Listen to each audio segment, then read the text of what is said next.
You see that? Yeah, that right there. I made that. Why did I play God, you might ask?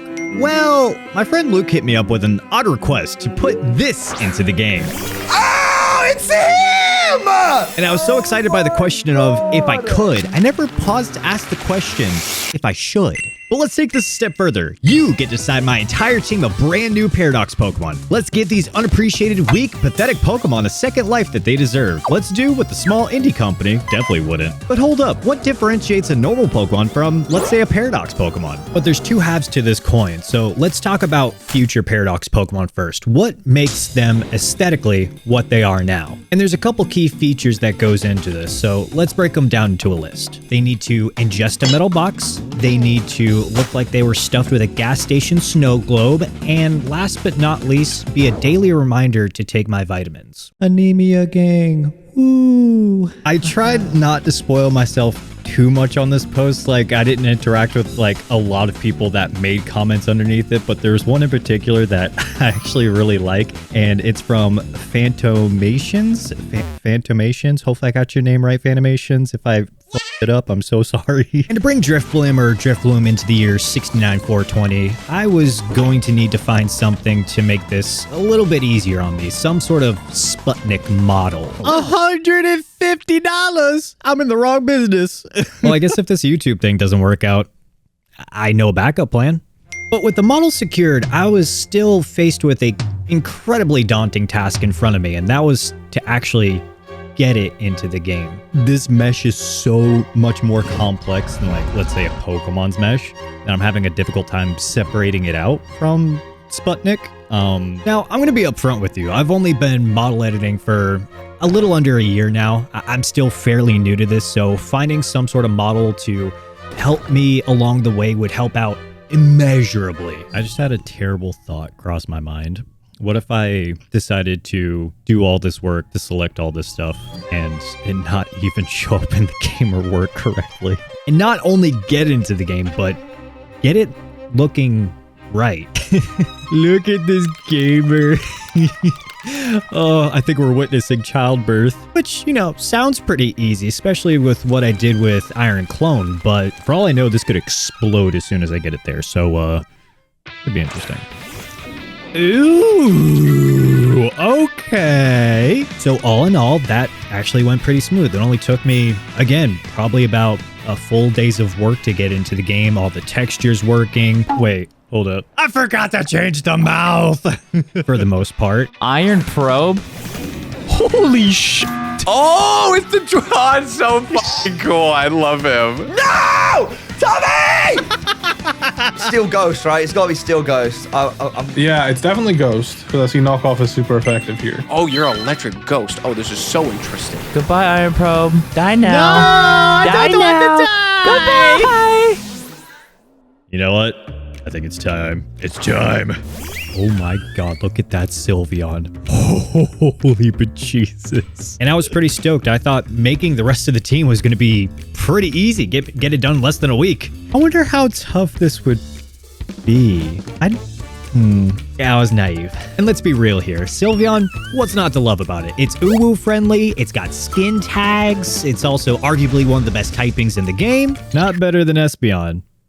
Pretty good. So let's dissect this Febe and see what really makes it tick. Some things to note is there's an exoskeleton all over the body, not only the body, but the ribbons too. LEDs for eyes, but that's a lot of changes. So I had to fully reconstruct all the exoskeleton. Dear Lord have mercy, that took way too long. And my biggest concern right now, hopefully it doesn't break once I get in the game. Yeah, Scarlet and Violet's a pretty demanding game to mod in. Oh, modding in Scarlet and Violet? So to give you some context, I've been working on the Sylveon for probably 3 days now. I would say it's as demanding as my dog wanting booty pats from me when I'm in the middle of making business calls. So pretty demanding. I just realized I don't have the shoulder pads on them. I was starting to understand what I was getting myself in for. But with enough time, patience, and love, and so many regrets. Oh my god. Oh. I can't believe that all worked. And I was fully expecting to screw something up here because you're only supposed to do little changes at a time. But it looks like everything just took. Oh, I could cry right now. It was finished. Wow, well, I mean, oh, Iron Ribbon! I love this, dude. Dude, this thing's so cute. What the hell? I would give it a hug, but I feel like it'd be cold. It's a robot. It's so cute. But my baby, I wanted to use that. And now I'm kind of mad. Oh, you hyper voiced me. Tavi, son. You throat spray, you son of a bitch. Sorry. Oh! No! Okay, I got him. Deserved. I got him, bro. He Yeah. laughed in my face and the scales reflected. But now's not the time for tears. See, everything up until this point was pretty much on easy mode for the most part.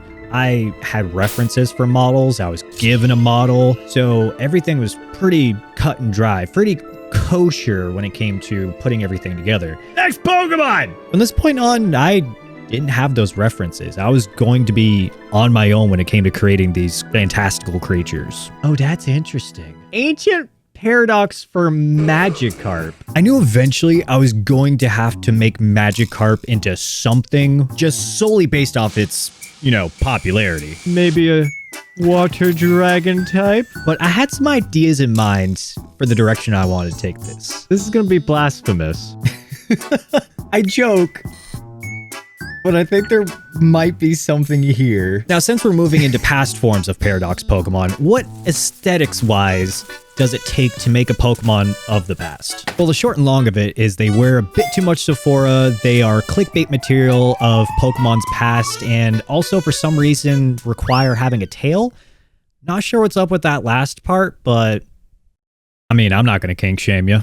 Is this a well-known thing for most people that, koi fish just happen to be a carp?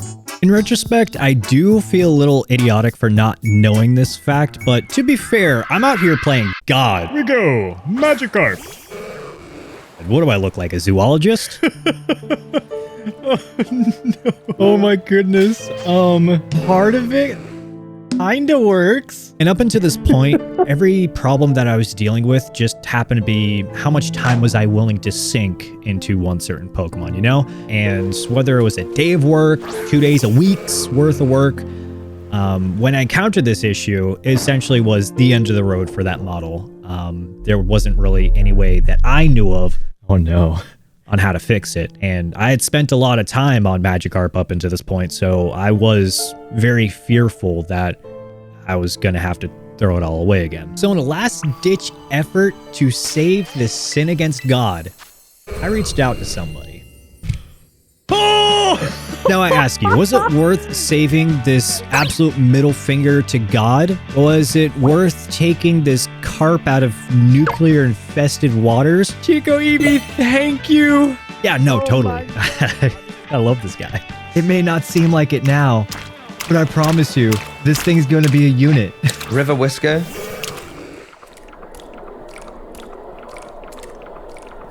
I don't like that I can hear it. What the fuck is that? My middle finger to God. Oh my god, yes. I love this. I love this. And he has photosynthesis as well. Oh, yeah, the whole team would. Yeah, because they're... Wait, did you give it spiky teeth? I did. It's disgusting. Oh, you're dead. Boink! Oh my god, you live! Yes, sir. Would you care to guess what number its attack stat is? Oh god, like 150? 155.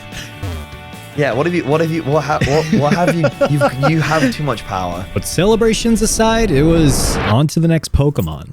T-Cracknell? He's not even in the game. No, he is. You tend to you can make him like a thinking mask. But no matter what ideas that we came up with, there was one blinding fact that I had to get around before any of this was going to be a reality. How the fuck do I give it a tail? And I wasn't even sure where to begin to add this all too important appendage to this silly little beast. Ooh, I'm gonna broke it. Without it just looking completely stupid. I wanted to make this as natural as possible. I wanted to make it look like something that Game Freak themselves would have put into the game. Oh, so what I do, you ask? I cheated. Come on, baby, come on. Yes, yes. This turned out way better than I thought it would. Yeah, no, I made the game completely think that Cragonal was an entirely different Pokemon. So that way, not only did I have access to giving it big old grippers, but I had the tail now. So everything was on the up and up. And it was all because of this dumb fish that any of this was possible. Just, it took a while to make that happen. Okay. You were very tiny. Wait, did I forget to apply the scaling changes? I probably did. And after adding a Viking helmet, Danbooru, and some meaty grippers on Krampus. Eerie Ice. Ah, okay. Hello. Oh, what the? And he has grippers. He has grippers, bro. He has hands. He's got them hands. And he about to dish them out too. Winter got hands. My team is very weak to this Pokemon. Oh, so you're telling me I should save it? Oh! Oh, and I might. I didn't think that would Oko though. And after that cruel twist of fate of grippers knocking me out, it was on to our very last Pokemon. Ow. So first things first, most people would be over the moon to get this Pokemon, but oh my god. And reasonably so, because to become a Paradox Pokemon is a double-edged sword. First off, majority of them have a base stat total of 570. If you don't know what base stat total is, nerd speak, it's the totality of all these stats right here added up to be that big number right there. But what happens when you take a legendary whose base stat total of 680 and then you turn into a Paradox? You see where the problem lies. You kind of declaw this kitty a little bit. Kitty, llama, what the hell are you? I don't know, it's a llama now. Can't sit here and tell me that Arceus is not a llama. There's a little bit of exploding going on.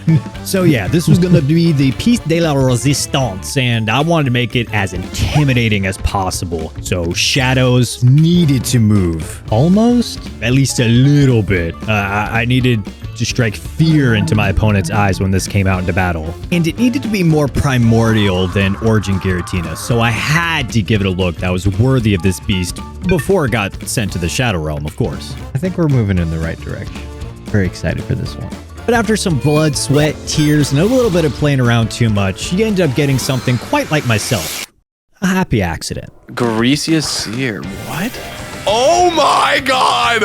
What the hell is that? Yeah, okay, yeah, it's not looking. Oh my goodness. Okay. Okay. All right. What the fuck? I read the first part of the name and I was like, okay. Greasy.